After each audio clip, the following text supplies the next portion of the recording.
My name is William Harrop, Bill Harrop. I'm a retired Foreign Service officer who had a career of 39 years in the Foreign Service and was ambassador to 5 countries, as well as Inspector General of the State Department and Foreign Service during that time. I was later chairman of the American Foreign Service Association. And this story is going to be one that perhaps is not in earth-shaking strategic terms, but it was a very distinct diplomatic victory in a relatively modest scale. In 1958, President Charles de Gaulle decided he had to do something about the African colonies in Africa, of which there were probably 10 or a dozen. So he said, okay, we will have a referendum, and each African country must decide if it wants to be part of a new French union with Africa, in which you'll have a lot of autonomy, a lot of special help from France, or whether you want to be independent, completely away from your old colonial status. Well, all of the other African countries decided they would stay with France and be part of the French Union, except Guinea. Sékou Touré, who was president of Guinea, was a socialist, really. He was the father of African socialism. He was a crypto-communist in many ways, and he took Guinea out of the French orbit, and in 1958, Guinea was really quite isolated because the French punished him for this. When the French colonial officers left Guinea, they ripped out the telephones, they ripped out the basins from the bathrooms. They just left nothing that would be of any use to a new independent African country. And his answer, which is not surprising, was to turn toward the East. He became really a client state of the Soviets, and they helped him a great deal. They built railroads for him, they built a port, they built a hospital, they built an airport, they in fact really built a whole bauxite industry.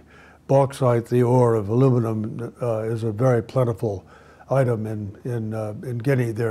In fact, Guinea has over half of the world's bauxite, it so happens. And so the Soviets did that. Well, I came there as ambassador 14 years later. Meanwhile, Sékou Touré had been very difficult for the West and the United States to work with. He had expelled the Peace Corps. He was a very difficult fellow, and simply insisted that his country was going to be a socialist country, was going to have collective farming, was going to be operating on a very much of a collectivist style. I arrived in 1975, and I had an office of 15 people, an embassy of 15 people. There was a giant Soviet mission of 950 officers there in this small African country, providing technical assistance, military assistance, all sorts of help, arms, everything you can imagine. So it was, I would say, it was a slightly imbalanced Cold War competition. Guinea's collective farming, like most collective farming, was very inefficient. They could not feed their country anymore. It had been a rich agricultural country, but they just simply couldn't do it. And they were living pretty much on American food aid. We had a food assistance program called Public Law 480.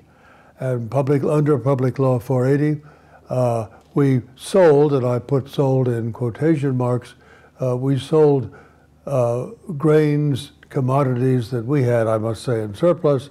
We sold to developing countries in return for their local currency. In the case of Guinea, the local currency was the cedi.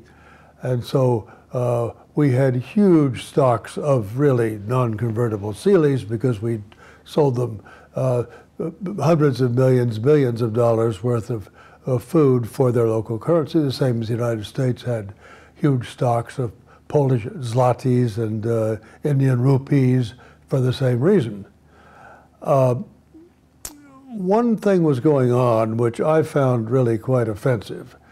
Touré insisted he was non-aligned. He insisted that he was an admirer of John Kennedy, who he thought had been a grand person and an admirer of the United States in many ways. But he was really a client of the Soviets. He depended on them almost entirely for his support, both political and economic and military. So he allowed giant Soviet bombers, which were configured for electronic surveillance. These were called Tupolev 95, Tu-95 bombers, four-engine bombers, to land regularly at the airport, which the Soviets had built for him, in Conakry, the capital of Guinea.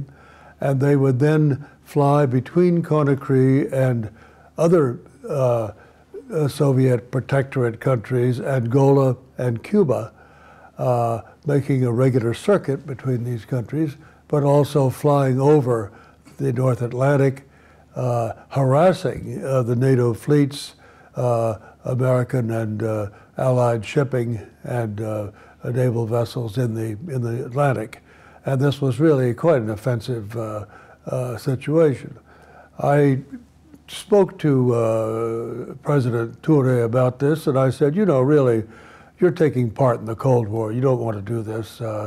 You're assisting the communist side, and I think it's best not to do that. And he said, no, I'm non-aligned. I'm a friend of everybody. But he would not stop the flights. I looked around for some kind of a leverage to use on him, and I realized that this Public Law 480 food program was the perfect leverage because they were absolutely dependent upon it for nourishment. On the other hand, I knew that with President Jimmy Carter in office, a great humanitarian, there was no way I was going to get instructions from Washington to use our humanitarian food aid as leverage for a political security issue. And so I didn't report to Washington. I just found that fall, when it was time to negotiate the annual Public Law 480 agreement, I found it very difficult. I delayed it. I raised questions about it. I temporized. And Secretary finally got the idea, and he became quite angry about this, but he was rather cornered. His way of communicating with his people, strangely enough, was to put up big billboards, poster boards around the streets of Conakry and also elsewhere in the country. And so he put up great big posters which said, down with food blackmail, bas le chantage alimentaire. And that may have given him some satisfaction, but I was probably the only one in the country who understood what that meant.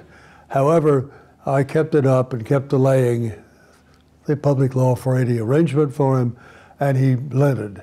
He stopped the Soviet flights, didn't allow them to do it anymore, although I think that was probably difficult for him in his arrangements with Moscow.